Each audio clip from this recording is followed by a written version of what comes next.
여러분 만나 뵙게 되어서 정말 반갑습니다. 장성훈 목사라고 합니다. 반갑습니다.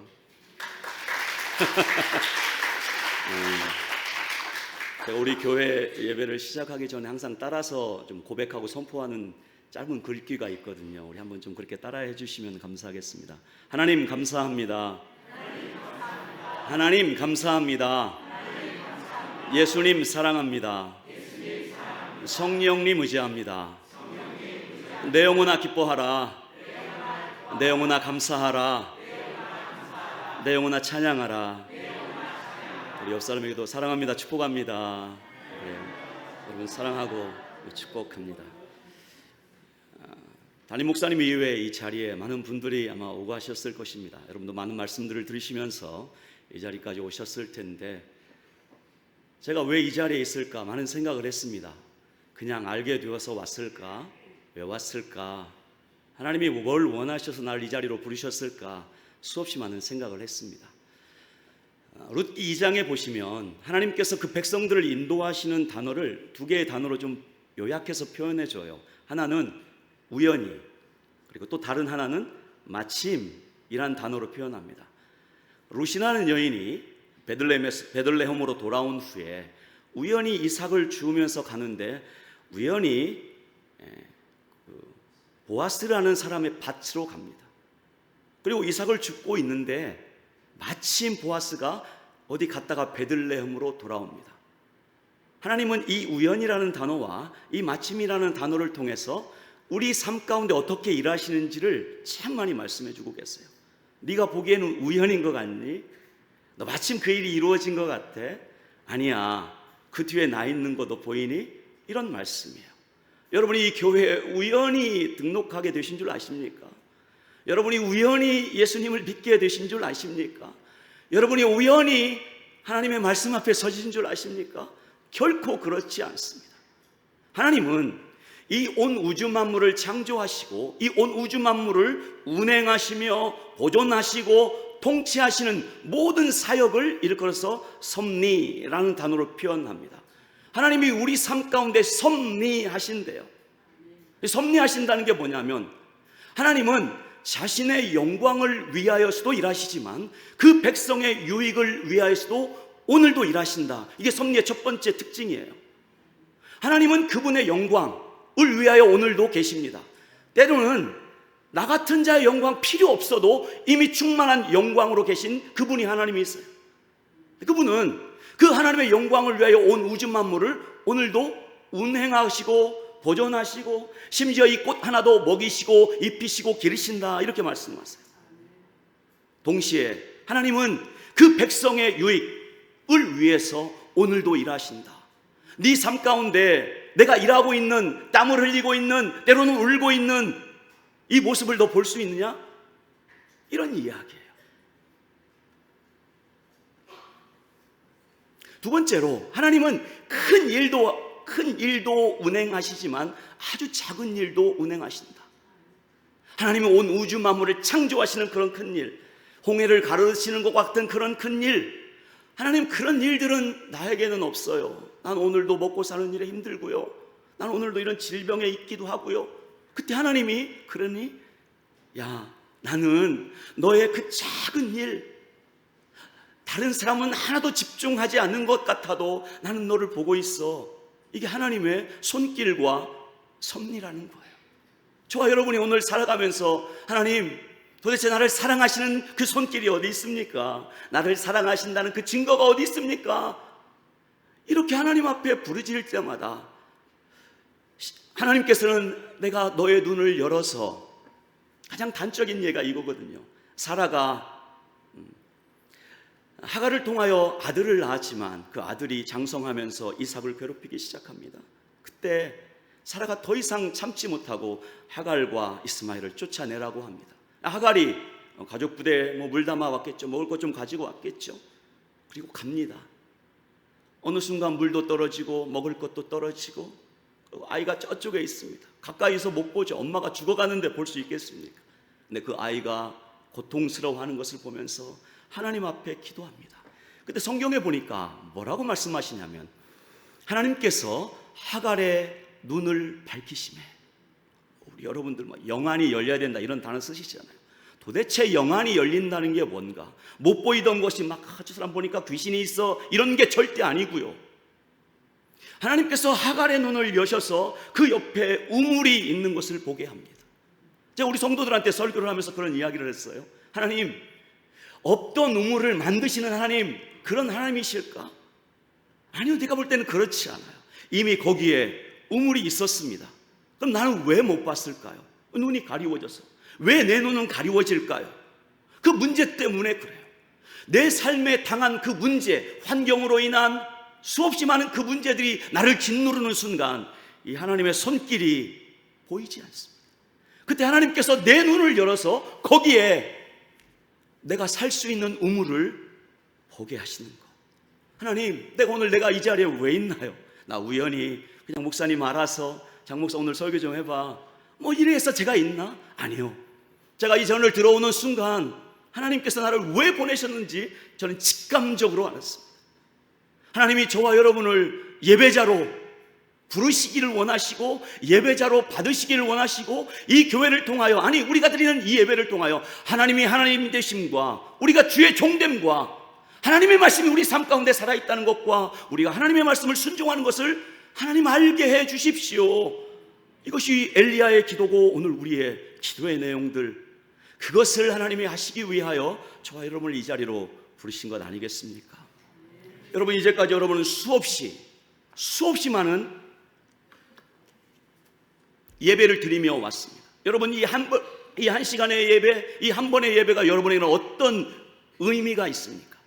오늘 우연히 아니면 마치 그렇게 매일 다니듯이 다녀서 오늘 이 자리에 오셨는데 여러분은 이 예배에 대하여 어떤 마음을 갖고 계신가요? 예배에 대하여 가장 단적으로 보여주는 말씀이 레위기예요. 레위기를 열자마자 하나님께서는 5가지 제사를 말씀하십니다. 첫 번째 뭘까요? 번제, 그 다음에 소제, 속죄제, 화목제, 속죄제, 속건제입니다. 하나님은 그냥 번제 한 번만 드려 이러시면 되지 왜 번제, 소제, 화목제, 속죄제, 속건제 왜 이런 것들을 드리라고 하셨을까? 이렇게 생각할 수 있습니다. 여러분, 번제를 드리면서 왜 번제를 드려야 하는지를 이스라엘 백성들은 알았습니다. 번제를 드리는 이유는 이 죄가 어떠한 특징이 있다는 것을 알았기 때문에 하나님께서 그걸 드리시라고 하는 이야기예요. 그럼 번제는 왜 드리나? 죄는 어떤 특징과 어떤 속성과 어떤 파괴적인 것이 있나? 그 번제를 드릴 때 그 죄는 어떤 것이냐면요, 하나님의 진노를 일으켜요. 내가 죄를 지으면요 하나님의 진노 앞에 서게 되어요. 하나도 안 무섭죠, 하나님의 진노. 지금은 잘 몰라요. 우리가 주님 앞에 서는 순간 그 하나님의 진노가 얼마나 무서운 것인지를 우리는 알게 될 거예요. 그래서 번제를 드리면서 다 태워드리면서 하나님, 나의 진노를 용서해 주심을 제가 믿습니다. 그게 번제. 소제, 고운 곡식가루로 드리는 것이 소제입니다. 곡식을 지금처럼 좋은 믹서기가 있어서 어찌 갈겠습니까? 절구로 찧었겠죠. 그럼 그 절구로 찧은 것을 드리는 것이 아니라 다른 말로 하면 채로 다시 받아서 고운 곡식 가루로. 제사를 드릴 때마다 원칙이 하나가 있는데 첫 번째는 전가라는 원칙입니다. 양을 내가 제물로 가져옵니다. 그 위에 내가 안수합니다. 안수할 때 내 모든 죄가 이 양에게 어떻게 될까요? 전가되는 것입니다. 동시에 흠 없는 양을 하나님께서 요구하시는 이유는 그 흠 없음이 내게 전가되기 때문에. 똑같아요. 내가 예수님을 믿습니다, 이 말은 내 모든 죄가 십자가 앞에서 다 예수님께로 전가되었습니다. 동시에 그 예수 그리스도의 거룩하고 흠없으신 그 의로우심이 내게 전가되어져서 나는 살게 되었습니다. 두 번째는 동일시예요. 곡식으로 드리래요. 빻아서 드리래요. 고운 가루로 드리래요. 곡식을 드릴 때마다 이스라엘 백성들은 알았습니다. 내가 얼마나 빠져야 하는지, 내 생각이 얼마나 빠져야 되고 내 감정이 얼마나 부서져야 하고. 고린도후서 10장에 보시면 하나님을 대적하여 높아진 모든 것들을 멸하시고 내 모든 생각을 사로잡아 그리스도께 복종시킨다. 그게 빠지는 거예요. 바울은 말해요. 나는 날마다 나는 죽고 부활로 다시 사는 주님을 바라보며 삽니다. 그래서 난 빠지는 거예요. 오늘 예배 오기 전에 울퉁불퉁했던 마음이 있습니다. 예배가 무엇입니까? 이게 빠지는 거예요. 아내를 향해서 미워했던 마음이 빠지고, 저 사람을 향해서 내 말이 독화살처럼 나아졌던 것들이 빠지죠. 다시 고운 곡식가루처럼 동일시되어지는 화목제. 화목제를 왜 드리냐면, 번제는 모든 좋은 것은 다 태워드리고 기름 같은 것만 이렇게 버리게 되어져 있습니다. 화목제는 기름 같은 것만 태우고 모든 고기는 어떻게 할까요? 고기 어떻게 하고 싶으세요, 여러분? 어떻게 해요, 여러분? 고기 혼자 먹어요? 혼자 드세요? 옆 사람과 나누라, 화목하라. 그게 화목제물이에요. 화목제를 드리면서 이스라엘 백성들은 본능적으로 합니다. 죄가 어떤 특성과 특징이 있는지, 화목제물을 드릴 때마다 이스라엘 백성들은 깨어진 관계, 하나님과 내 관계가 깨어졌습니다. 내가 저 사람과의 관계가 깨어졌습니다. 그래서 나는 이 화목제물을 드리며 이 음식을 나누어 먹으며 다시 하나가 됨을 내가 믿고 고백합니다. 그래서 화목제 드리는 거예요. 속죄제. 죄는 우리를 오염시킵니다. 내 생각을 오염시키고, 내 말을 오염시키고, 공간을 오염시키고, 내가 살아가는 삶을 오염시키고. 속건제. 속건제는 죄의 특징이 뭐냐면, 죄는요, 사람들에게 손해를 끼쳐요. 다른 사람의 삶에 손해를 끼치면, 부지 중에 손해를 끼쳤다 해도 네가 의도하고 알고 있다 할지라도 너는 속건제 드려야 돼. 죄는 어떤 특징이 있냐면 손해를 끼쳐요. 모르셨죠, 여러분? 내가 죄를 지을 때마다 내 삶이 얼마나 손해였는지 여러분 알고 계십니까? 내가 죄를 먹고 마시며 이제까지 내가 세상적으로 살고 왔을 때 내 삶에 임한 그 의미는 하나님이 원래 계획하셨던 것보다 얼마나 손해가 나인지 몰라요.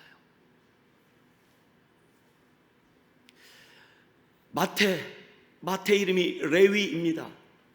마태를 낳아놓고 어머니 아버지가 너는 레위처럼 살아야 돼, 연합하다 뜻입니다. 너는 레위처럼 살아야 돼, 레위처럼. 살다 보니 그게 됩니까? 살다 보니 할 수 있는 게 그게밖에 없어요. 그게 뭘까요? 세리입니다. 세리는 누구나가 다 손가락질을 받습니다. 세린과 죄인은 동의어입니다. 부정한 자, 손가락질 받는 자. 너는 인간의 삶이 아니야. 그런 마태가 세관에서 이 일을 할 때마다 너무 괴로워 앉아 있습니다. 그런 마태에게 예수님이 찾아가십니다. 그리고 그를 부르십니다. 그래서 예수님이 마태에게 마태라는 이름을 더하여 주십니다.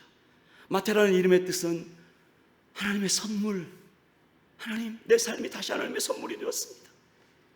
하나님, 내 손에 났던 내 모든 삶을 하나님께서 다시 바꾸셔서 다시 선물과 같은 삶을 제게 주셨습니다. 그런 뜻이에요. 사랑하는 여러분, 구약의 사람들은요, 이 5가지 제사를 드리면서 하나님의 의를, 하나님의 구원하심을 받았다면, 저와 여러분은 그 모든 것을 히브리서 10장으로 말하면 예수 그리스도가 자기 육체로 친히 제물의 되심으로 말미암아 하나님과 우리 사이에 새 길, 산 길을 열으셨다. 그것도 단번에 완전한 속죄로 드리셨다. 에베소서 말씀으로 하면 둘로 하나를 만드사 중간에 막힌 모든 담들을 허셔서 그리스도의 피로 하나님과 우리가 가까워졌다. 이게 예배예요. 여러분, 이 예배를 뭐 하고 계십니까? 예배를 드리는 것이 무엇입니까? 나는 오늘 이 예배를 통하여 무엇을 기대하고 사모합니까? 왜 하나님은 저와 여러분을 오늘 이 예배의 자리로 부르셨을까요? 하나님은 나를 너무 살리고 싶어 하세요. 진노 아래서 건져내시기를 원하고, 깨어졌던 관계에서 다시 회복되시기를 너무 원하시고 계시고요, 손에 났던 나의 모든 삶들을 다시 채우시고 회복시키셔서 살게 하시기를 너무 원하시는 거예요. 그래서 저와 여러분을 이 예배 자리로 부르신 거예요. 우리의 모든 예배 형식, 여러분 그냥 하셨을 수도 있습니다. 여러분, 목사님이 한 번 하고 회중이 하고, 이게 어떤 의미인 줄 아십니까? 하나님은 말씀하시고 우리도 믿음으로 반응하고, 예배는 하나님만 말씀하는 게 아니라 나의 반응을 너무너무 요구하고 계세요. 여러분, 찬양으로 반응할 수 있어요. 내가 하나님의 말씀에 집중함으로 반응할 수 있고요, 내 자신을 십자가 앞에 내어드림으로 반응할 수 있고. 쇼펜하우어라는 학자가 그렇게 말을 했대요. 인간이 어떤 존재냐? 고슴도치래요. 고슴도치의 특징이 뭐예요? 찌르죠. 가시가 있습니다. 근데 앞에다 또 이제 수식어를 붙입니다. 웅덩이에 모여 사는 고슴도치래요. 어디에요? 웅덩이에 모여 사니까 어떻게 할까요? 넓으면 찔 일이 뭐 있겠습니까? 좁은 웅덩이. 그 또 앞에 또 붙여요. 추운 겨울날 웅덩이에 모여 사는 고슴도치. 추운 겨울날이니까, 추우니까 같이 붙으려고 하겠죠. 그러다 보니까 찔려요. 그럼 아파 떨어지려고 그래요. 신앙생활이 여러분 비슷해요. 내가 하나님 앞에 가려고 그러는데 교회에서 여러 가지 일들로 말미암아 떨어지게 만들어요. 그 적당한 거리를 두면서 신앙생활 하시려는 사람들이 참 많습니다. 그렇지 않아요. 주님은요, 저는 닮아가다는 단어를 그렇게 좋아하지는 않습니다. 왜냐하면 닮아가다는 여기가 있다면 거기까지는 이르지 못하는 것처럼 보이기 때문이에요. 성경은 닮아간다는 표현보다 하나라고 말씀하십니다. 하나님과, 즉 예수 그리스도와 하나. 나는 너와 하나. 내 안에, 네가 내 안에, 내가 네 안에. 여러분, 멀찍이 떨어져 계시지 마시고 오늘 주님 앞으로 힘을 내어 달려가실 수 있는 저와 여러분 되시기를 주님 이름 축원합니다. 오늘 히스기야 짧게 하겠습니다. 히스기야 세 단어에 집중하라. 도대체 어떤 단어가 있을까? 여러분, 히스기야 많이 아시죠? 히스기야 하면 여러분이 생각하고 계시는 그런 사건들이 있습니다. 이걸 펴놓고 성전에 나가서 기도했더니 하나님께서 응답해 주셨습니다. 여러분, 우리도 펴놓고 기도해야 합니다. 구구절절 기도 제목 써놓고 그런 기도 하셔야겠죠. 근데 제가 볼 때는 히스기야의 삶을 보여주는 정말 중요한 단어들. 여러분, 성도가 어떤 존재인 줄 아십니까? 이제까지 내가 살아오면서 쓰여진 단어들이 내 삶에 참 많습니다. 내 가슴 속에 참 많아요. 상처, 비교, 자학, 수없이 많은 단어들이 이 안에 있습니다. 예수님을 만나고 그분 앞에 나갈 때마다 어떤 은혜가, 어떤 역사가 있는 줄 아십니까? 그 단어가 바뀌어져요. 하나님의 단어로, 하나님이 원하시는 단어로, 아름다운 단어로. 세상 속의 단어들이 자꾸 없어지고 하나님의 아름다운 단어로 새롭게 쓰여지고 새기며 사는 삶, 그게 성도들의 삶이 아닐까 생각을 합니다. 오늘 이 히스기야 첫 번째 단어가 3절에 나옵니다. 우리 한번 3절을 같이 보시겠습니다. 우리 같이 한번 3절을 읽어보겠습니다. 첫째 달에 여호와의 전문들을 열고 수리하고. 여러분, 어떤 단어가 히스기야에게 있는 첫 번째 단어가 뭘까요? 여러분, 성경을 보실 때 주로 동사를 보시면 됩니다. 주동사를 보시는 게 훨씬 좋습니다. 이 본문에서, 이 말씀에서 제일 주동사는 열었다라는 단어입니다. 히스기야는 25세 왕이 되어서 첫 번째로 한 일이 뭐냐면 열었대요. 뭘 열었을까요? 뭘 열었어요? 자기 집 창고를 열어서 맛있는 거 사람들에게 사줘서 내가 왕이 되었으니까 잔치합시다. 아하수에로스처럼 120줄 때 있는 모든 사람들을 모아서 8달, 6달 동안 잔치하는, 그렇게 자기 창고를 열었다 이렇게 이야기할까요? 그렇지 않아요. 그럼 뭘 열었을까요? 따라서 좀 했으면 감사하겠습니다. 성전의 문을 열었습니다. 성전의 문을 열었다는 거예요. 열었다 단어 여러분 새기셔야 합니다. 하가하셔야 합니다. 움켜주셔야 합니다. 그럼 왜 히스기야는 열었을까요? 왜 성전문을 열었을까요? 히스기야의 아버지가 이름이 뭘까요? 우시야, 요담, 아하스, 히스기야. 아하스라는 사람입니다. 아하스가 히스기야의 아버지이신데, 히스기야의 아버지 아하스가 한 일을 28장 24절에서 한 단어로 말해요. 뭘까요? 성전문을 다 닫아버린 사람. 누가요? 아하스가, 히스기야의 아버지가 성전문을 다 닫고 다른 이방신들을 섬기기 시작합니다. 성전문을 다 닫고 다른 신들을 그 성전에서 놓고 분향하기 시작합니다. 심지어 하나님이 가장 가증하게 여기시는 몰렉신, 자기 자녀를 불에다 던지는 것입니다. 이런 일들을 하고 있습니다. 그러면서 그 신들에게 히스기야, 이 아하스가 간구하는 것이죠. 특별히 이스라엘 위의 나라가 아람이라는 나라입니다. 여러분, 아람 하면 누가 떠올라요? 아람 왕 군대장관 나아만. 그 위가 더 강력한 아시리아, 아수르라는 나라입니다. 아람이 북이스라엘과 연합해서 히스기야 왕이 남유다입니다. 남유다를 쳐들어왔습니다. 쳐들어왔어요. 그 북이스라엘 왕 이름이 베가인데 아람과 연합해서 쳐들어오니까 저기 위에 강력하게 있었던 아시리아에게 원조를 요청합니다. 그런데 이 아시리아가 와서 여러분 와달라고 구원 요청했으니까 얼마나 많은 은금을 줬겠습니까? 근데 은금만 다 먹고 나몰라라 해버리는 거예요. 그러니까 하나님 앞에 간구했는데 오히려 하나님이 닫았다고 생각하니까 성전의 문을 더 닫아버린 것입니다. 그 닫혀진 문을 히스기야는 어떻게 했다고요? 열었다고요. 여러분, 오늘 저와 여러분에게 하나님이 오늘 첫 번째 말씀을 하십니다. 너 열어라. 하나님을 향하여 너의 마음의 문을 열어라. 하나님을 향하여 너의 닫혀져 있던 마음 문을 열어라. 여러분, 저와 여러분도 살다 보니 많은 일들 때문에 마음이 닫혀질 때가 있잖아요. 참 이상해요.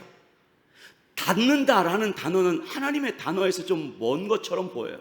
사단이 주로 사용하는 단어들입니다. 사단은 늘 닫아요. 내 마음도 닫고요, 물질도 닫고요, 내 삶의 어떤 부분도 다 닫고요. 그럼 하나님은 우리 삶 가운데 어떤 일들을 하실까요? 늘 여시는 분이세요. 늘 여세요. 여러분, 저 여기 있지만 저 우리 성도들 아니까 제가 제 이야기 얼마든지 할 수 있어 감사해요. 여러분, 저희 집안은 4대째 예수님을 믿는 집안입니다. 저는 목사할 생각이 추호도 없었습니다. 할머니 여전도사님이고 할아버지가 선교자이시고 할아버지가 장로님이시고 아버지 장로님이시고 더 하기 싫은 거 있잖아요. 제가 대학을 쳤는데 참 부족하지만 떨어졌어요. 재수. 그러다 보니까 어쩔 수 없이 이제 연세대학을 가게 되었습니다. 연세대학을 갔는데 나는 저 당시에는 3지망까지 쓸 수 있었어요. 1지망, 저는 정치학과나 신방과나 그 다음에 제일 마지막에 신학과를 썼습니다. 나는 신학과는 되지도 않고요, 나는 갈 마음도 없었어요. 근데 어쩌다가 여기라도 하면 될까 하고 그냥 넣었어요. 근데 여러분, 제가 거기에 2지망은 떨어지고 3지망이 된 거예요. 여러분, 그런 경우 없거든요. 새로운 애들을, 신학과를 원래 지원했던 애들에서 뽑지 저 위에서 점수가 안 돼서 떨어진 얘 뽑지는 않거든. 그것도 너무 하나님께 화가 났어요. 왜 내 대학을 떨어뜨리시나? 나는 열심히 했다고 생각하는데. 그래서 학교를 거의 다니지 않고 족구만 했습니다. 여러분, 저 족구 정말 잘하거든요. 운동 잘하게 생겼잖아요, 그렇죠? 공부하고는 상관이 없이 운동 잘하게. 저 지금도 배드민턴 너무너무 잘 칩니다. 하나님께 막 매일 학교에 가서 족구만 하고. 군대도 하나님 한번 가봅시다. 갈 때까지 가봅시다. 여러분, 혹시 그런 마음 아실란지 모르겠습니다. 하나님 해보실 테면 해보세요. 그래서 간 곳이 특공대였습니다. 천리행군도 했고요, 낙하산도 탔고요. 여러분, 그때 제 의정부로 갔는데 3,000명이 다 팔려갑니다. 운동 잘하는 애 손들어, 그럼 놓고, 골프 치는 애 손들어, 그럼 사단장 골프병으로 하고 다 하는데 20명 가운데 제가 남아있는 거예요. 제가 더 화가 났어요. 하나님 왜 이러십니까? 더 해봅시다. 여러분, 그 다쳤던 마음들, 내 삶을 도와주시지 않으신다는 하나님, 그 하나님 때문에 내 마음이 너무너무 다쳤었거든요. 여러분이 살아가시다 보면 어려운 일들을 만나게 되십니다. 그때마다 우리는 그 환경과 형편 때문에 하나님에게 열려 있었던 마음이 닫혀버리기 시작합니다. 나오미가 잘 살아보려고 모압으로 이민을 갔습니다. 근데 거기에서 당한 일은 남편 죽고요, 2 아들 죽고요, 쌍과부 돌아오는 그것밖에 없었습니다. 돌아오면서 나오미가 뭐라 한 줄 아십니까? 전능자가 나를 괴롭게 하셨고 전능자가 나를 치셨도다. 내가 풍족히 나갔는데 나를 피어 돌아오게 하셨도다. 이게 무슨 의미인 줄 아세요, 여러분? 하나님이 나 그렇게 만들었잖아요. 하나님이 내 남편 데려갔잖아요. 하나님이 내 2 아들 데리고 갔잖아요. 쓴뿌리, 아픔. 제가 목회를 하다 보니까 그런 마음들이 있어요. 마태복음 7장에 보시면 예수님이 이런 말씀하세요. 누가 자식이 떡을 달라 하면 그 다음에 뭐예요? 돌을 주고, 그 다음에요, 생선을 달라 하면 뱀을 줄 자가 누가 있느냐? 하물며 하늘에 계신 아버지께서 좋은 것을 주시지 않겠느냐? 근데 저는 하나님은 내가 떡 좀 이것 좀 많이도 안 해요. 나 이것만 좀 먹고 싶다고 했는데 마치 돌을 주시는 것 같기도 하고, 나 이거 좀 고기 좀 먹고 내가 뭐 잘 살아보려고 한 것도 아니잖아요, 목사라. 근데 하나님은 마치 옛다 뱀이나 먹으라 하시는 것처럼 그때마다 하나님 앞에 서는 것입니다. 내 닫혀있던 마음을 하나님 열어주십시오. 여러분이 지금 제일 잘하셔야 할 일이 뭔지 아십니까? 하나님께로 닫혀있던 문들을 주님, 제가 손들고 내가 주님 앞에 엽니다. 하나님만이 나를 고치시고 치유하시고 새롭게 하시는 분이심을 제가 이 시간 믿고 고백하오니 주님 나를 만나 주십시오. 그게 예배예요. 그게 예배. 오늘 여러분 닫혀 있었던, 사람으로 인하여 닫혀 있거나 환경으로 인하여 어떤 것이로라도 오늘 닫혀 있던 마음이 있다면 오늘 하나님을 향하여 활짝 열려지는 은혜가 있기를 주님의 이름으로 축원합니다. 두 번째 단어는 10절에 나와요. 두 번째, 제가 시간이 없으니까 제가 하겠습니다. 하나님, 나 마음이 있습니다. 그게 두 번째 단어예요. 어떤 거라고요? 하나님, 나 이렇게 할 마음이 있습니다. 나 이렇게 하고 싶어요. 제가 이야기는 하지 않았지만 히스기야는 하나님께서 기뻐하시는 이유를 네가 다윗의 길로 행하였다, 그렇게 말씀했어요. 이 역사서를 보면은, 아니 성경을 다 보면은요, 두 길밖에 없습니다. Two way theory라고 그래요. 두 길 이론. 하나는 어떤 길일까요? 다윗의 길, 제가 얘기했습니다. 다윗의 길. 또 하나는요, 여로보암의 길. 근데 이 히스기야는 나는 여로보암의 길도 아니고 이 다윗의 길로 갈 마음이 있습니다. 하나님, 나 하나님 믿고 따라갈 마음이 있습니다, 이런 말이에요. 시편은요, 복 있는 자의 길, 악인의 길. 앞에 모세오경은 거기도 두 길 나와요. 생명의 길, 사망의 길, 복과 저주의 길. 너 살기 위하여 생명을 선택하며 살아야 돼. 우리에게는 두 길밖에 없어요. 좁은 길, 복음서로 오면 뭐 넓은 문, 다 동일합니다. 그때 이 길들 앞에서, 이 두 길 앞에서 히스기야는 이 단어를 가지고 살아요. 하나님, 나 이렇게 살고 싶은 마음이 있어요. 하나님, 나 하나님의 말씀 따라 살고 싶은 마음이 있습니다. 여러분도 세상에서 두 길을 만납니다. 생명과 사망의 두 길 앞에서 하나님, 나 하나님의 길을 선택하며 살기를, 그런 마음이 제게 있습니다 라고 고백하며 사는 우리 모두가 되시기를 원합니다. 하나님, 나 그렇게 살기를 원해요. 제가 좋아하는 말씀 중에 잠언 24장 17절인가에 나옵니다. 의인은 7번 넘어져도, 그 다음에 뭘까요? 의인은 7번 넘어져도 다시 일어나려니와. 악인은 재앙 한 번으로 말미암아 고꾸러지니라, 엎드러지니라, 멸망하느니라. 의인, 우리가 볼 때는 어떤 막 기도를 많이 하고 뭘 하고 이렇게 생각할 텐데, 의인이 어떤 존재인 줄 알아? 7번 넘어져도 다시 일어나는 존재야. 일어날 수 있는 힘. 하나님, 나 어제 무너졌어요. 나 자식 때문에 무너졌어요. 이 돈 문제 때문에 무너졌어요. 그런데 오늘 다시 하나님, 일어날 마음이 제 안에 있어. 다시 하나님 바라보며 나아가기를 원합니다. 이게 너무너무 감사한 거. 그리고 나서 우리 모두의 인생이 그렇고요. 특히 목사님과 우리 목회자들의 인생이 그렇습니다. 나 포기하고 싶어요. 나 그만두고 싶어요. 그때마다 하나님이 다시 일어나려니와. 다시 일어나려. 왜 엎드려져 있느냐? 일어나라. 여러분, 사단의 단어가 닫는다, 하나님의 단어가 여신다라는 단어와 비슷하게 사단은 늘 무너지게 만들고 주저앉게 만든다면, 하나님의 단어는 늘 일어나라. 사랑하는 자야, 일어나라. 사랑하는 나의 어렵은 자야, 일어나 나와 함께 가자. 오늘 다시 일어나서, 힘을 내어 일어나서, 여러분 믿음이 무엇인 줄 아십니까? 좋을 때는 다 좋아요. 상황이 나빠지면 그 믿음이 없는지 있는지가 판가름 납니다. 그때 여러분 그냥 쓸 것 같죠? 아니요. 제가 표현을 하면 있는 것 다 끌어모아야 겨우 일어날 수 있는 힘, 그것밖에 없거든요, 사실. 하나님, 나 다 무너져 있는데요, 다시 하나님 바라볼게요. 이것이 저와 여러분을 다시 하나님의 나라로, 하나님의 은혜와 역사로 세우는 단어가 되시는 것을 기억하는 우리 모두가 되시길 바랍니다. 세 번째 단어는 우리 한번 따라서 합니다. 게으르지 말아라. 내 아들들아, 게으르지 말아라, 이렇게 말씀합니다. 내 아들들은 레위인이에요. 레위인은 보통 2가지, 3가지 직무가 있습니다. 단순히 뭐 이렇게 예배만 하는 것이 아니라 봉사하고 섬기고 진을 치는 것, 이거 다 레위인들이 하는 일들입니다. 레위인들이, 성전이 다 닫혔으니까 다 무너져 있습니다.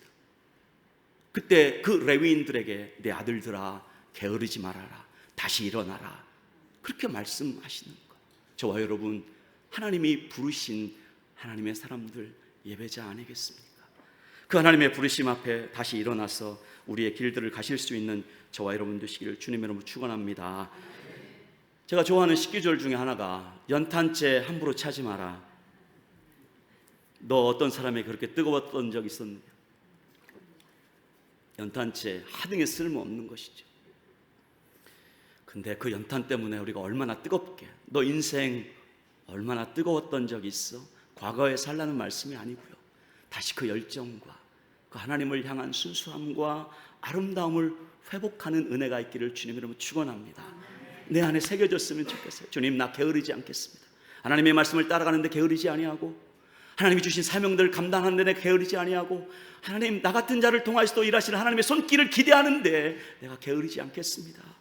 그렇게 우리 결단할 수 있는 우리 모두가 되시기를 주님의 이름으로 축원합니다. 시편 119편 11절에 보시면 이런 말씀이 있습니다. 내가 주께 범죄하지 아니하려 하여 주의 말씀을 내 마음에 두었나이다. 하나님, 내 마음에 하나님의 말씀이 있습니다. 나 이 말씀 따라가기를 원하고 이 말씀 붙들고 다시 전진하기를 원하니, 하나님을 바라고 구하는 자들마다 하나님의 놀라운 치유하심과 은혜를 경험하시는 귀하고 복된 삶이 되시기를 주님의 이름으로 축원합니다.